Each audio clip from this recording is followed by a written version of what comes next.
La meilleure chose que tu peux apprendre, c'est comment est vraie la parole de Dieu et comment Dieu t'aime. Dieu veut le meilleur pour toi. Il veut que tu vives vieille, 120 ans. Ouh là là!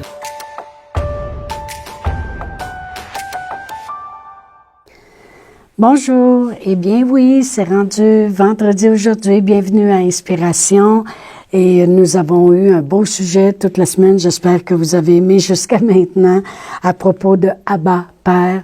Et on a trouvé notre texte au complet. C'est, comme je vous dis, lisez-le, vous allez voir.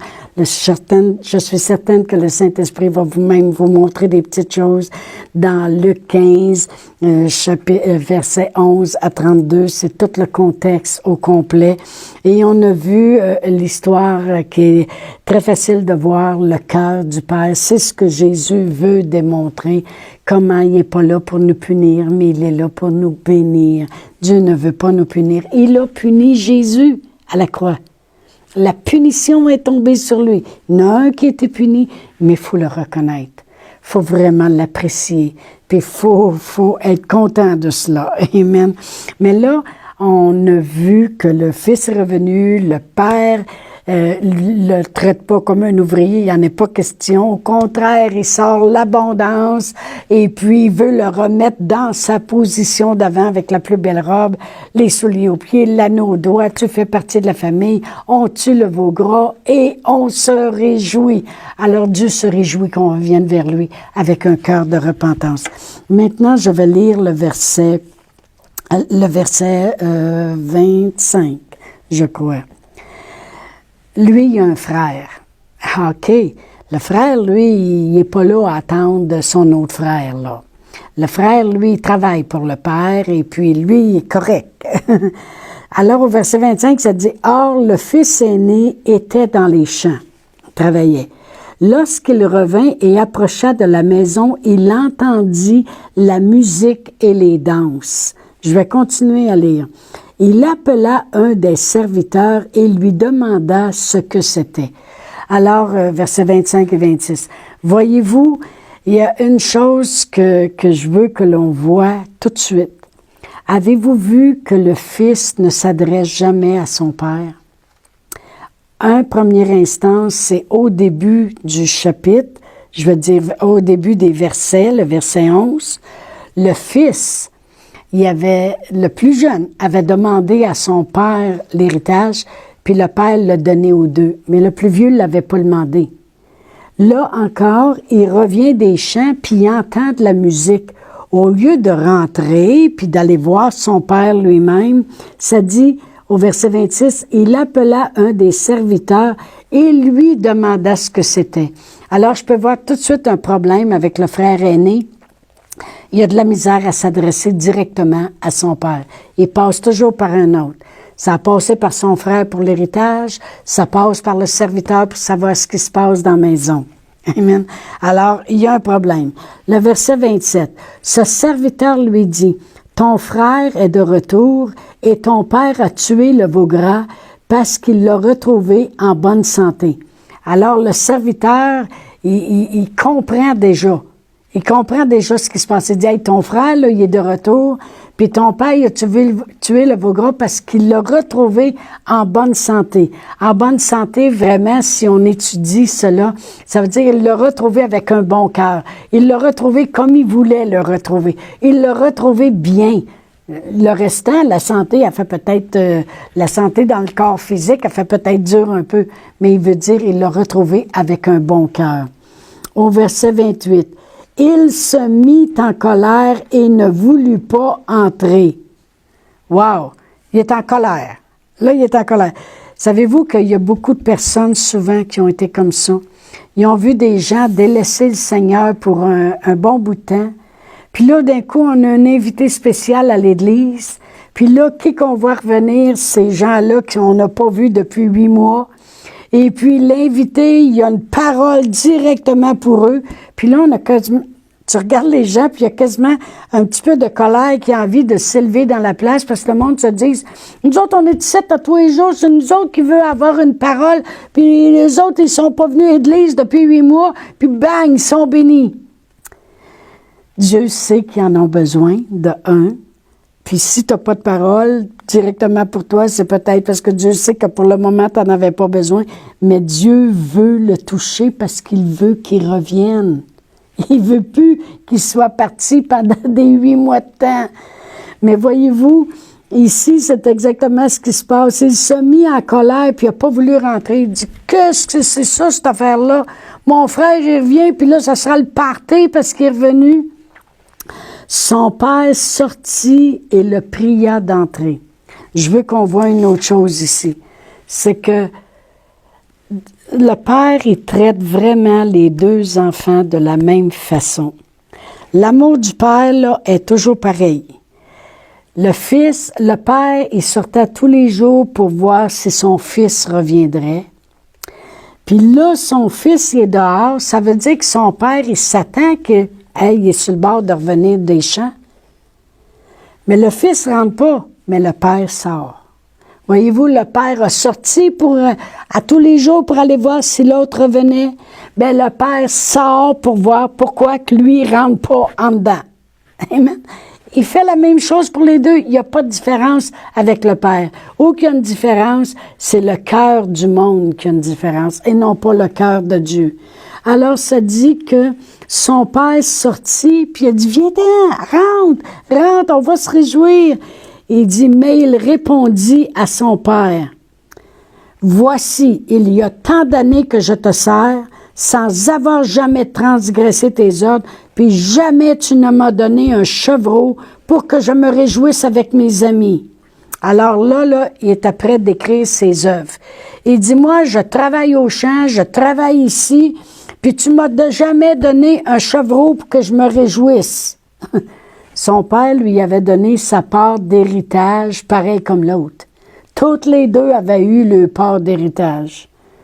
Le père, il est vraiment étonné de voir qu'il est en colère quand il a tout sous la main, il a eu un héritage pareil comme l'autre, puis là, parce que son frère finalement revient avec un bon sens, on ne pourrait pas se réjouir. Il dit, puis là, il continue avec sa colère. Il dit, quand ton fils est arrivé, avez-vous remarqué, moi j'ai remarqué ça, des fois dans les familles, quand il y avait un des enfants qui faisait quoi de pas correct, la mère, elle disait au père, ton gars! C'est drôle, c'est plus son gars, là. Ton gars! Ta fille, là, tu y parleras. Mon père disait ça des fois à ma mère, tes filles, là, tu y parleras. OK. Mais là, lui, le frère, il dit, quand ton fils, c'est drôle, c'est ton fils à toi, mais je te dis, celui qui a mangé ton bien avec des prostituées, c'est pour lui que tu as tué le veau gras. Ce qu'il a pas compris, c'est quand Dieu donne, Dieu ne reprend pas. Voyez-vous, il dit, ton fils, là, qui a mangé ton bien. Non. Quand le fils a demandé au père sa part d'héritage, ça n'appartient plus au père. Ça appartient au fils. C'est plus le bien du père qu'il a dépensé. C'est son bien à lui parce que son père lui a donné. Moi, si je donne de la nourriture à quelqu'un, cette nourriture-là devient la leur. Ils sont libres de la manger ou de l'acheter. S'ils n'aiment pas mon pâté chinois, ils ont juste à le jeter dans la poubelle. Ça leur appartient. Alors il dit, tu vois-tu, ton fils qui a dépensé ton bien. Le père pourrait dire, non, ce n'est plus mon bien. Je te l'ai donné, je lui ai donné. Puis remarque bien que je te l'ai donné à toi aussi. Donc, ça veut dire que le fils, quand il a reçu de son père l'héritage au début, il ne l'a jamais pris pour lui non plus. Il l'a pris, mais il ne l'a jamais pris comme si ça lui appartenait. Le fils a vraiment un problème, comparé. Voyez-vous, ah non, oui, je ne rentrerai pas là-dedans parce que là, je vais m'en aller dans un autre enseignement. Alors, il dit, quand ton fils qui est arrivé, celui qui a dépensé ton bien avec des prostituées, c'est pour lui que tu as tué le veau gras. Voyez-vous, le père, lui, il ne regarde pas qu'il a dépensé l'argent avec la prostituée. Il regarde qu'il est revenu avec un cœur de repentance. Il est revenu à la maison. C'est ça qu'il regarde. Il est revenu vers moi. Il croit encore que je suis un bon père généreux. Il croit encore ces choses-là. Alors là, le père, il garde son canne, puis il le regarde, puis il dit ceci. « Mon enfant, lui dit le père, tu es toujours avec moi, et tout ce que j'ai est à toi. » Autrement dit, des chevreaux, on aurait pu, si tu aurais voulu un partout, on aurait pu en faire n'importe quand. Si c'est ça que tu voulais, pourquoi tu ne le demandes pas? Ton frère le demande, lui. Il a demandé son héritage, puis il l'a eu. Quand il est revenu, il a demandé d'être traité comme les ouvriers. Ton frère demande, toi tu ne demandes rien, tu ne viens même pas à moi. Tu t'adresses même pas à moi. Tu t'adresses au serviteur avant de venir à moi. Mais le père, il dit, mon fils, lui dit le père, tu es toujours avec moi, et tout ce que j'ai est à toi. Mais il fallait bien s'égayer puis se réjouir, parce que ton frère, que voici, était mort. Puis là, il est revenu à la vie, parce qu'il était perdu, puis là, il est retrouvé.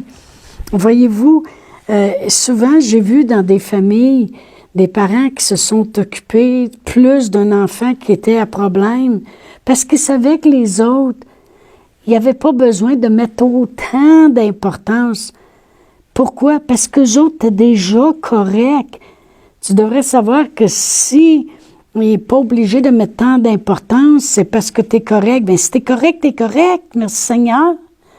Là, il dit, mon fils, lui dit le Père, tu es toujours avec moi, puis tout ce que j'ai est à toi. Savez-vous qu'un jour, Jésus, avant de monter au ciel, lorsqu'il a parlé à ses disciples et qu'il leur a annoncé qu'il partirait, il a dit, tout ce que le Père a est à moi. Et le Saint-Esprit va tout vous le redonner, va vous le retransmettre. Et il dit, tout ce que le Père a est à moi, puis il va vous l'annoncer, il va vous le transmettre. C'est pour ça qu'on est devenu héritier puis co-héritier avec Christ. Tu vois, ce que le Père lui dit vraiment, c'est « Wow! Tu voulais vraiment un party? Si tu l'aurais voulu, tu avais juste à le demander. » Dans un sens, lui, il a demandé peu, puis il a eu beaucoup. Tu avais juste au moins à demander un peu, puis tu aurais eu beaucoup, toi aussi. Mais dans le fond, tout ce que j'ai, c'est à toi. Je ne l'amènerai pas de l'autre côté.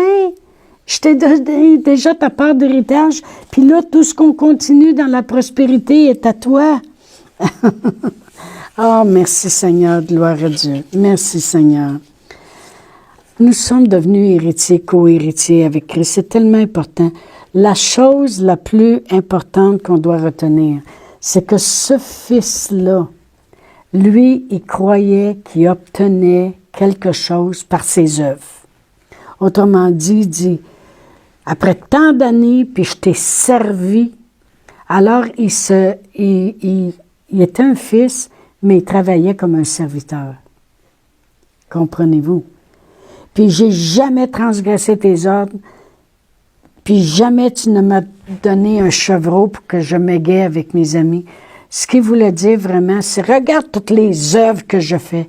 Savez-vous qu'on ne va pas au ciel par nos œuvres? On va au ciel par les œuvres de Jésus. Mais à cause de ses œuvres, il nous rend capables d'être des enfants de Dieu puis d'aller au ciel.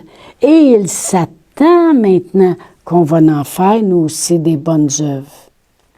Mais ce n'est pas nos œuvres. Ce n'est pas par nos œuvres. C'est écrit dans Éphésiens 2 que c'est par grâce que nous sommes sauvés par le moyen de la foi, et cela ne vient pas de nous, et que ce n'est pas par nos œuvres, afin que personne ne se glorifie. Moi, j'en fais gros, moi, j'en fais gros. C'est ce qui arrivait avec ce fils-là. C'est que lui, il pensait se glorifier par ses œuvres. Mon Père va m'aimer parce que moi, je transgresse pas les lois. Puis moi, je travaille comme un bon travaillant. Mon Père, il va m'aimer. Nous n'avons pas besoin de rien faire pour que Dieu nous aime. Je vais le répéter. Nous n'avons pas besoin de rien faire pour que Dieu nous aime. Dieu nous aimait avant qu'on soit aimable. L'amour de Dieu, c'est un amour inconditionnel. Il nous aime avant qu'on l'aime lui. Il veut nous bénir avant même qu'on veuille aller à lui. Il a tout accompli en Jésus avant même qu'on s'ouvre les yeux et qu'on s'en aperçoive. Il n'y a pas rien que je peux faire pour qu'il m'aime plus. Son amour, il nous l'a démontré en Jésus. Je sais que je pile ses pieds des religieux, mais qu'est-ce que vous voulez que je vous dise? C'est ça pareil. Ce garçon-là, le fils aîné, n'a pas le même cœur que l'autre fils. Oui, l'autre fils, il était volage, puis il avait un péché d'attirance, de plaisir, mais il s'est repenti, il a un bon cœur. L'autre fils, lui, il se croit parfait. Ce n'est pas Dieu qui s'agenouille devant notre perfection. C'est nous qui s'agenouille devant sa perfection. Amen. Notre Père nous aime tous également, qu'on soit aimable ou pas. Il aime peut-être pas ce qu'on fait, mais il nous aime, nous. Amen. Notre problème, bien des fois, nous, c'est qu'on se juge. Et puis, soit qu'on se juge que, hey, moi au moins je suis fine, moi au moins avec un péché d'orgueil, ou bien non, on se juge, puis on se condamne comme l'autre a fait, traite-moi comme un de tes ouvriers, on veut se punir nous-mêmes. Mais vraiment, on ne devrait pas se juger. Le jugement est tombé sur Jésus. Ça le plut à Dieu. Dans Isaïe 53, c'est écrit que le jugement est tombé sur lui. Tout ce qu'on a à faire, nous, c'est recevoir cet amour inconditionnel de Dieu. La recevoir. Un coup qu'on l'a reçu, cette bonté-là, cet amour-là, c'est ça qui va nous amener à marcher avec un cœur de repentance. Amen. Alors, si nous marchons en amour comme notre Père, nous allons nous réjouir, nous aussi, quand les gens sont bénis, quand les gens reçoivent un cadeau de Dieu, quand les gens viennent au Seigneur puis que Dieu fait des grandes choses pour eux. On va se réjouir nous aussi, parce que ces grandes choses-là, on peut les obtenir n'importe quand, par la foi, en allant à ce que Jésus a accompli. J'espère que c'est pas compliqué, ce que j'essaie d'expliquer aujourd'hui. Mais je voulais vraiment vous démontrer la différence entre les deux gars, mais qu'il n'y avait aucune différence pour le Père. Il va vers eux, il les aime, il leur pardonne, puis il veut tout leur donner. Dieu ne veut pas nous punir, mais il veut nous bénir. Alors, je vous dis bonne fin de semaine. Et puis, on va se retrouver la semaine prochaine avec un autre sujet. Je pense que c'est les bienfaits de sa grâce. Amen. Alors, je vous dis à la semaine prochaine et relisez cette histoire-là parce que vous allez comprendre encore plus le cœur du Père. Alors, à la semaine prochaine. Chantal Paulus est avec vous tous les jours du lundi au vendredi sur Facebook et YouTube. Vous pouvez écrire à Chantal en privé sur Messenger si vous désirez faire un don par Interac. Voici l'adresse courriel capsule.inspiration au pluriel @gmail.com. Le mot de passe est inspiration au pluriel. Vous pouvez aussi faire un don par www.eslr.org/DONS.